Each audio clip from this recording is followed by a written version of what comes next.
En mai 2025, un geste simple mais lourd de sens a changé la perception du leadership militaire au Burkina Faso.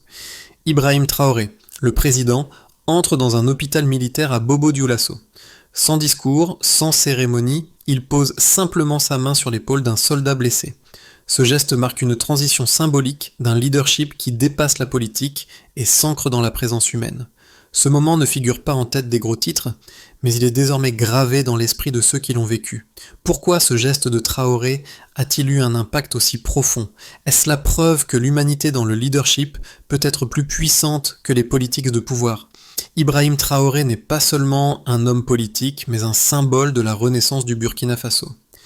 En un geste, il incarne une promesse de changement radical. Après des années de guerre, de souffrance et de négligence, il apparaît comme le porteur d'une nouvelle ère, une ère où la dignité et l'honneur sont au cœur de chaque action. Ce moment à l'hôpital militaire n'est pas simplement un acte de compassion, mais une déclaration. Le peuple et ses soldats ne sont plus oubliés. Les promesses de Traoré ne se limitent pas à des paroles vides. Elles sont ancrées dans des actions concrètes. La réforme de l'armée, l'intégration des civils, la transformation de l'institution militaire en un pilier de la société. Ces efforts ne sont pas sans risque. Les critiques internationales se multiplient, accusant le président de militariser le pays et de consolider un pouvoir autoritaire. Pourtant, au Burkina Faso, cette réévaluation de la loyauté et du leadership trouve un écho profond, même au-delà des frontières du pays. Dans ce climat de méfiance et d'incertitude, la question demeure. Ce changement apporté par un leader qui se fait proche de son peuple est-il vraiment un modèle de renouveau ou un dangereux tournant vers l'autoritarisme? Le 15 mai 2025, Ibrahim Traoré se rend à l'hôpital militaire de Bobo-Dioulasso, un geste qui marque le début d'une révolution silencieuse au Burkina Faso. Dans un pays épuisé par des années de guerre, de promesses non tenues et de négligence, Traoré incarne un changement radical. Ce n'est pas seulement un chef d'État qui pose sa main sur l'épaule d'un soldat blessé, c'est un homme qui remet les fondations du pays sur un chemin de dignité et de renouvellement. Sous Traoré, l'armée burkinabé ne représente plus simplement la violence et l'oppression, mais devient un instrument de reconstruction, de solidarité et de rédemption. L'armée, autrefois fracturée et démoralisée, se redresse. En quelques mois, le président met en œuvre des réformes majeures, notamment en redéfinissant la structure de commandement et en intégrant des civils dans les forces armées. Cela n'est pas simplement stratégique, c'est un choix moral. Traoré veut que chaque soldat, chaque villageois qui prend les armes se sente respecté et reconnu. Il prône une armée qui ne se contente pas de défendre le territoire, mais qui incarne l'âme du pays. Mais derrière cette renaissance se cache une réalité complexe. Les décisions de Traoré ne sont pas seulement saluées à l'intérieur du pays.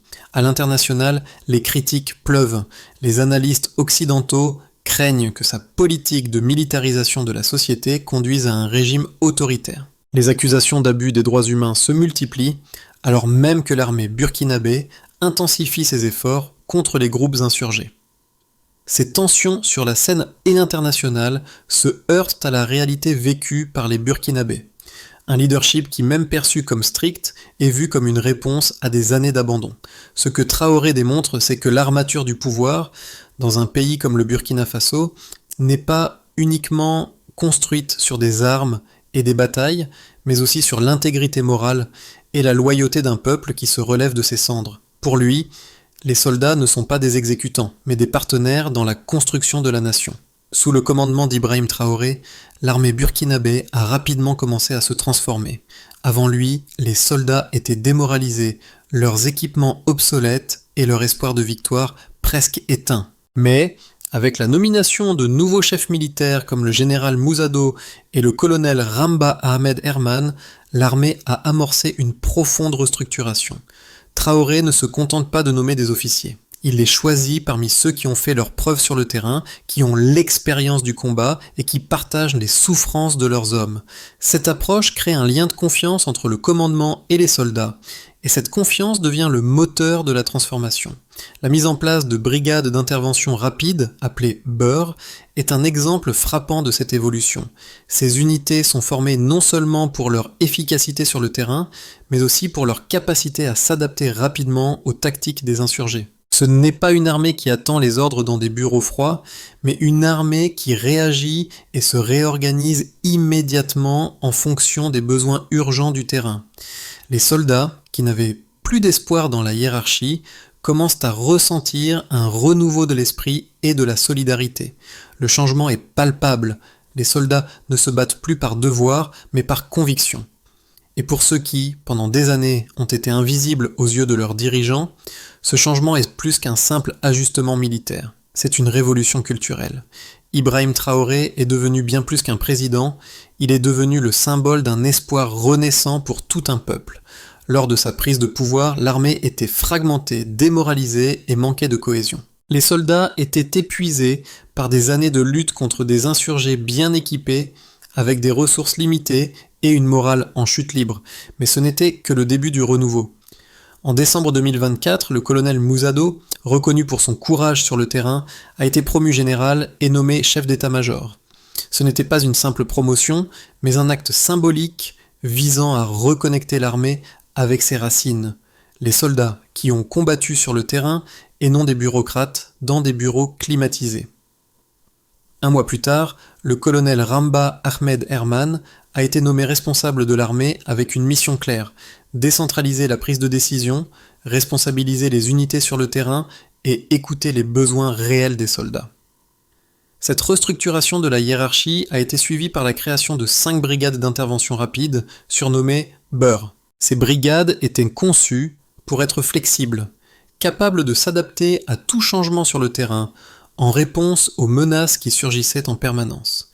Chaque unité était dotée d'une autonomie qui lui permettait d'agir sans attendre des ordres lointains, mais plutôt en fonction des besoins immédiats. L'objectif n'était pas seulement de combattre les insurgés, mais de reconstruire la confiance entre le commandement et les troupes, de redonner un sens à la mission de défense du pays. En parallèle, Traoré a intégré les volontaires pour la défense de la patrie, VDP, des civils devenus combattants dans les forces armées régulières. Cette initiative visait non seulement à renforcer les rangs de l'armée, mais aussi à symboliser l'unité nationale. Ces civils, souvent des hommes qui avaient pris les armes pour protéger leur village, apportaient une dimension humaine et locale à l'armée formelle. Ce n'était pas une simple stratégie de recrutement, mais un message fort.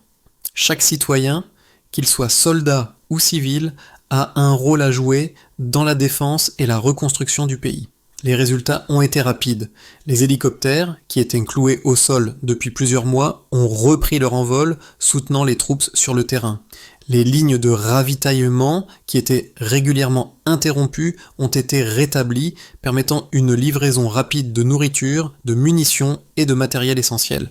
L'armée a commencé à retrouver son efficacité, et plus important encore, les soldats ont retrouvé leur fierté. Un combattant a témoigné à la radio nationale « Nous avons enfin l'impression que quelqu'un se bat pour nous ». Ce renouveau n'a pas seulement été observé au sein de l'armée, la transformation a rapidement affecté l'ensemble du pays. L'armée, autrefois perçue comme une entité distante, est devenue un symbole de renaissance. Le peuple a vu en Traoré un leader qui non seulement dirigeait le pays, mais marchait aux côtés de ses hommes, écoutait leurs préoccupations et répondait à leurs besoins. C'était une forme de leadership qui allait bien au-delà des promesses politiques et des discours officiels. Traoré a su incarner un modèle de solidarité, de cohésion nationale et de transformation. Pourtant, ce processus de transformation a également suscité des tensions, notamment avec la communauté internationale. Si la situation à l'intérieur du pays était perçue par beaucoup comme une renaissance, à l'étranger, certains observateurs y voyaient une militarisation inquiétante du pouvoir. Les accusations d'abus de droits humains se sont multipliées, notamment en raison des opérations de contre-insurrection menées par l'armée. Mais pour les Burkinabés, ces changements étaient perçus comme un prix nécessaire à payer pour la souveraineté et la stabilité du pays. Les résultats des réformes de Traoré se mesurent non seulement à travers les témoignages des soldats, mais aussi par des chiffres concrets qui illustrent l'efficacité de ces transformations. Le taux de disponibilité des hélicoptères et des véhicules blindés qui avaient été immobilisés pendant des mois a connu une amélioration spectaculaire. Avant les réformes, environ 40% des hélicoptères étaient cloués au sol en raison de pannes fréquentes et de réparations insuffisantes. Depuis la prise de pouvoir de Traoré, ce chiffre a chuté à seulement 15%. Cela a permis à l'armée de déployer des forces mobiles et d'intervenir plus rapidement dans les zones à haut risque, ce qui a contribué à une plus grande efficacité sur le terrain. Les lignes de ravitaillement, souvent interrompues par des attaques de groupes armés, ont été considérablement améliorés. Avant 2024, les convois de ravitaillement étaient régulièrement bloqués, avec un délai moyen de 72 heures entre l'envoi et la livraison des fournitures essentielles. Depuis la restructuration de l'armée, ce délai a été réduit à moins de 24 heures en moyenne.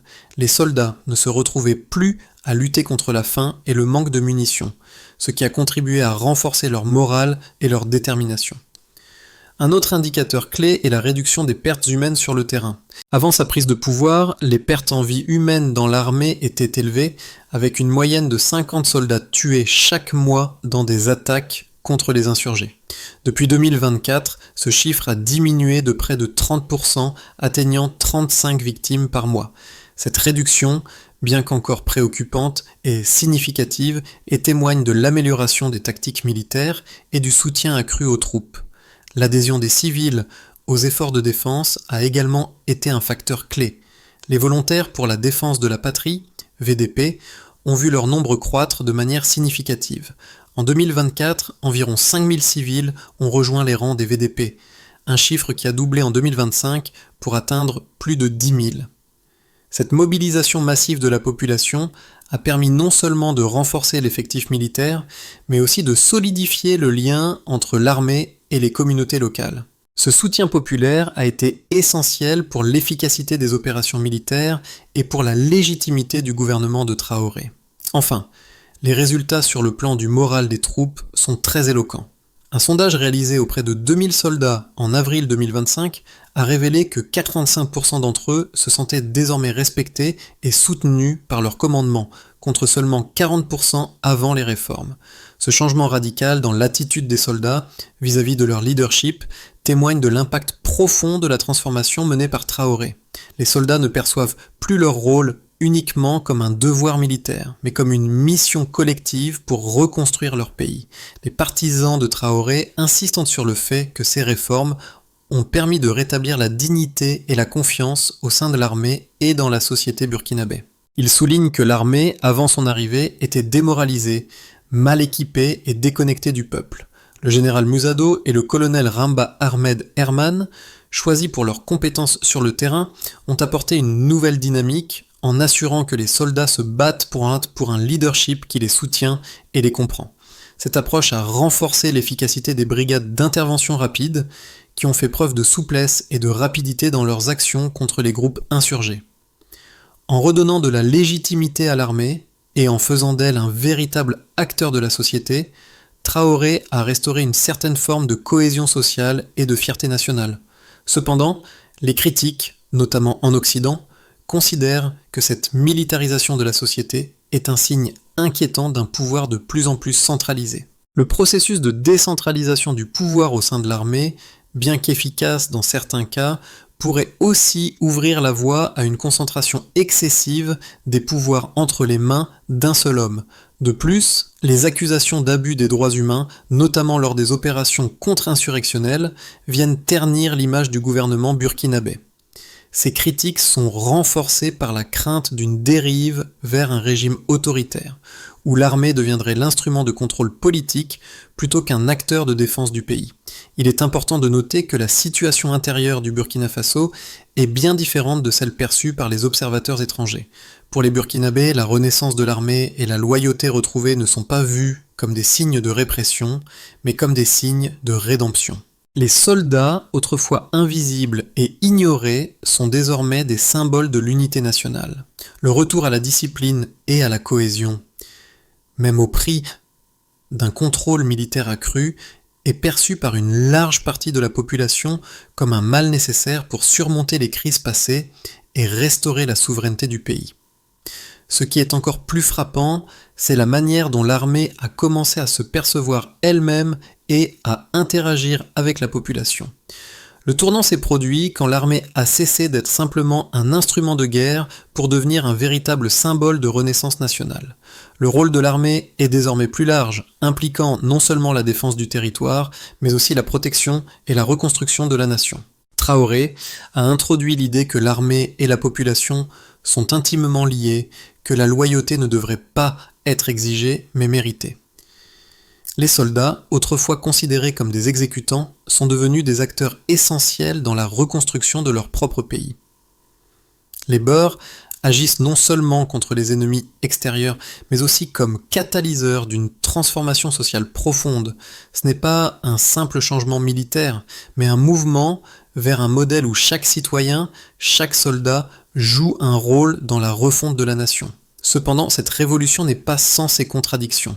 Au cœur de ce renouveau, la question demeure, ce modèle est-il durable ou conduira-t-il à un contrôle excessif de l'armée sur le pays ? Pour les soldats, les changements sont indéniablement positifs. Le moral est remonté et beaucoup se sentent désormais respectés et soutenus. Avant les réformes, l'armée était perçue comme un outil de répression, mais aujourd'hui, elle est vue comme le pilier de la souveraineté nationale. Les brigades d'intervention rapide, qui ont démontré leur efficacité, ne sont pas seulement un atout militaire, mais aussi un symbole d'unité. Le gouvernement a compris que pour renforcer l'armée, il fallait redonner aux soldats une véritable place dans la société, et non les isoler dans des casernes éloignées du reste de la population. Cela a permis de tisser un lien plus fort entre l'armée et les civils, et a contribué à une plus grande stabilité sociale. Mais cette transformation n'est pas sans conséquences pour la société civile. La militarisation croissante a mené à une surveillance accrue et à un contrôle plus strict des mouvements sociaux. Si pour une partie de la population, l'armée devient un symbole de protection et de renaissance, pour d'autres, elle représente une forme de répression. La liberté d'expression et les droits civiques sont désormais soumis à une pression, et les opposants politiques se voient parfois réduits au silence. Les critiques, souvent émanant de l'étranger, pointent les dérives autoritaires qui pourraient émerger sous couvert de stabilité. L'impact économique est également notable. Le pays, qui a longtemps été dépendant de l'aide internationale, cherche à se redéfinir comme une nation souveraine capable de se prendre en charge. Le budget militaire a été considérablement augmenté au détriment d'autres secteurs, comme l'éducation et la santé. Les dépenses militaires, qui représentent désormais une part importante du budget national, sont perçues par certains comme un sacrifice nécessaire pour assurer la sécurité, tandis que d'autres estiment qu'elles détournent des ressources essentielles pour le développement social et économique. À l'international, les réformes de Traoré ont suscité des réactions mitigées. Les pays occidentaux, qui ont longtemps exercé une influence sur les affaires du Burkina Faso, sont partagés. D'un côté, certains voient en Traoré un leader qui rétablit la souveraineté du pays, loin des ingérences étrangères. D'un autre côté, l'accusation de militarisation excessive et les violations des droits humains font craindre un retour à des régimes autoritaires. Les organisations de défense des droits de l'homme, telles qu'Amnesty International et Human Rights Watch, ont exprimé des préoccupations croissantes, soulignant les abus potentiels dans les zones de conflit. Cependant, la perception interne est différente. Pour la majorité de la population, Ibrahim Traoré est un leader qui a su redonner au pays sa fierté, et cette dynamique est largement soutenue. Le peuple burkinabé, qui a souffert de décennies de négligence et de conflits internes, voit dans le renouveau de l'armée un acte de souveraineté et de solidarité nationale. Il croit que la transformation en cours est essentielle pour préserver l'indépendance du pays face aux menaces extérieures et que les sacrifices actuels sont nécessaires pour une paix durable. Les 6 à 12 prochains mois seront cruciaux pour le Burkina Faso sous la direction d'Ibrahim Traoré. La transformation profonde du pays, portée par ces réformes militaires et politiques, pourrait conduire à 3 scénarios différents, chacun ayant des implications significatives pour l'avenir du pays. Dans un premier scénario, le Burkina Faso parvient à renforcer sa stabilité interne et à maintenir l'équilibre entre la militarisation et la démocratie. L'armée continue d'être un pilier de la reconstruction nationale, tout en étant perçue comme un acteur de la société plutôt qu'une institution autoritaire. Le gouvernement, soutenu par une population qui lui accorde de plus en plus sa confiance, réussit à réduire les tensions internes en promouvant des réformes civiles parallèles. L'intégration des civils dans l'armée continue de porter ses fruits et la participation active de la société civile dans les processus décisionnels renforce la légitimité du gouvernement de Traoré. Si cette dynamique se poursuit, le Burkina Faso pourrait émerger comme un modèle de souveraineté et de solidarité régionale, jouissant d'une position plus forte sur la scène internationale. Dans un deuxième scénario, si les réformes militaires de Traoré se poursuivent sans une ouverture suffisante sur le plan politique, le pays pourrait basculer dans un régime autoritaire. La centralisation du pouvoir, combinée à une militarisation accrue, pourrait marginaliser les opposants politiques et restreindre les libertés civiles. Les accusations d'abus de droits humains se multiplieraient et la communauté internationale, déjà inquiète, pourrait intensifier ses pressions contre le gouvernement burkinabé.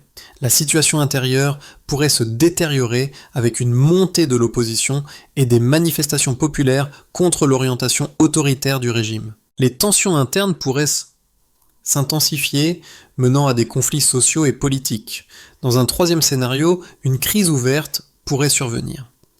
Si le Burkina Faso échoue à gérer les tensions internes tout en faisant face à des critiques internationales croissantes, cela pourrait entraîner une déstabilisation politique et économique. L'insurrection contre les groupes armés pourrait se poursuivre et même se intensifier, épuisant encore davantage les ressources militaires et financières. La pression extérieure, combinée aux critiques sur les droits humains et la militarisation excessive, pourrait isoler le pays sur la scène internationale, entraînant une réduction de l'aide et des sanctions. Les divisions internes au sein de l'armée, déjà présentes sous forme de divergences de vision, pourraient également se creuser, entraînant une fragmentation du pouvoir et une instabilité politique accrue. Dans tous ces scénarios, le rôle d'Ibrahim Traoré sera déterminant. Sa capacité à équilibrer la force et la réconciliation, la sécurité et les droits civils sera la clé pour déterminer la direction que prendra le pays. Le soutien populaire sera également crucial, car il pourrait jouer un rôle décisif dans la réussite ou l'échec de ces réformes. Le Burkina Faso, à la croisée des chemins, doit choisir entre un avenir de cohésion et de développement ou un destin marqué par la division et la répression.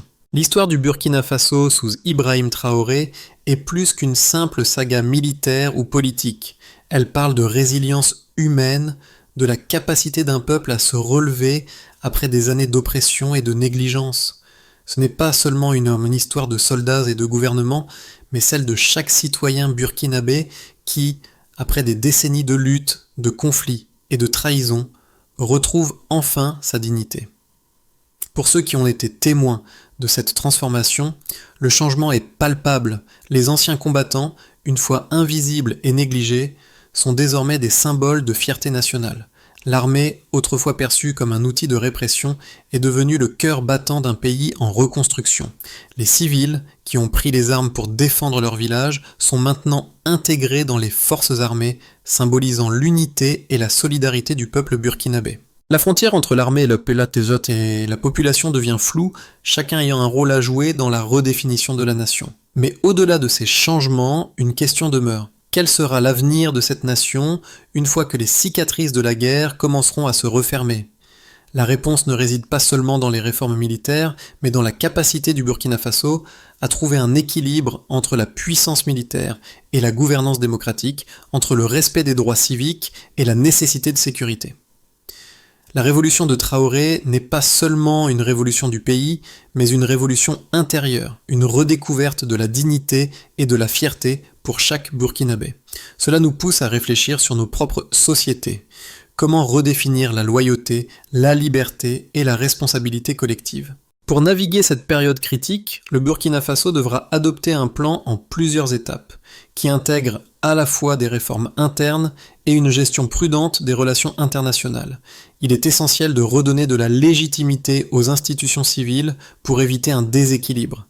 La mise en place d'un dialogue inclusif entre le gouvernement, les partis politiques et la société civile pourrait permettre de concilier la sécurité et les libertés civiles. La transparence et la responsabilité doivent être au cœur de ce processus pour apaiser les tensions internes et rétablir la confiance entre les citoyens et leurs dirigeants. Bien que l'armée soit un vecteur de souveraineté et de stabilité, les abus des droits humains ne doivent pas être tolérés. Le Burkina Faso doit investir dans une réforme judiciaire pour garantir l'équité et la justice pour tous ses citoyens, en particulier les victimes de violences durant les opérations militaires. Des mécanismes de surveillance et des tribunaux spécialisés pour traiter les violations des droits humains pourraient être instaurés pour rendre des comptes. Une dépendance excessive à l'aide internationale peut affaiblir la souveraineté du pays. Le Burkina Faso doit investir dans des secteurs clés comme l'agriculture, l'énergie et les infrastructures pour créer des emplois durables et renforcer son indépendance économique. Cela implique aussi de favoriser des partenariats stratégiques avec des pays voisins ou des organisations régionales pour sécuriser les approvisionnements en ressources essentielles. Bien que l'armée joue un rôle vital dans la défense nationale, les ressources doivent également être allouées aux secteurs sociaux tels que l'éducation, la santé et les infrastructures. Le gouvernement doit développer des politiques pour garantir que les investissements militaires ne se fassent pas au détriment du bien-être social et des droits humains des citoyens. Ce chemin, bien que semé d'embûches, pourrait permettre au Burkina Faso de sortir plus fort et plus uni de cette crise. La clé réside dans la capacité du gouvernement à naviguer entre sécurité, souveraineté et justice sociale. Ce pays, qui a été marqué par des années de guerre et de conflits, semble aujourd'hui renaître sous l'impulsion de son président.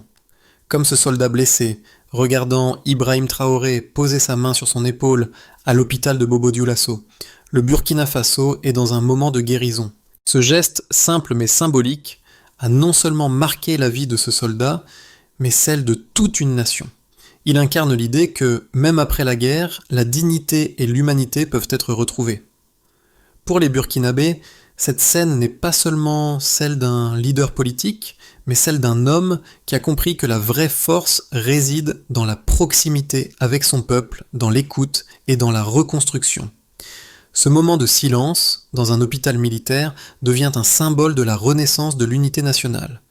À travers ce geste, Ibrahim Traoré montre que la loyauté et la solidarité, même après des décennies de souffrance, peuvent être les fondations d'un avenir plus prometteur. L'histoire du Burkina Faso nous rappelle que la véritable force d'une nation ne réside pas seulement dans ses armées ou ses ressources, mais dans sa capacité à se reconstruire à travers ses cicatrices.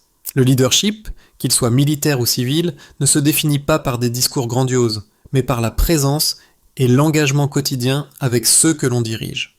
Ce que nous apprennent les Burkinabés aujourd'hui, c'est que l'espoir renaît dans le silence, dans ces moments où un leader décide de se tenir aux côtés de son peuple. Alors, comment pouvons-nous appliquer cette vision de la loyauté et de la solidarité dans nos propres sociétés ? Si vous êtes témoin de ce renouveau, quelle est la part de responsabilité que nous avons à soutenir ceux qui luttent pour un avenir meilleur pour leur nation ?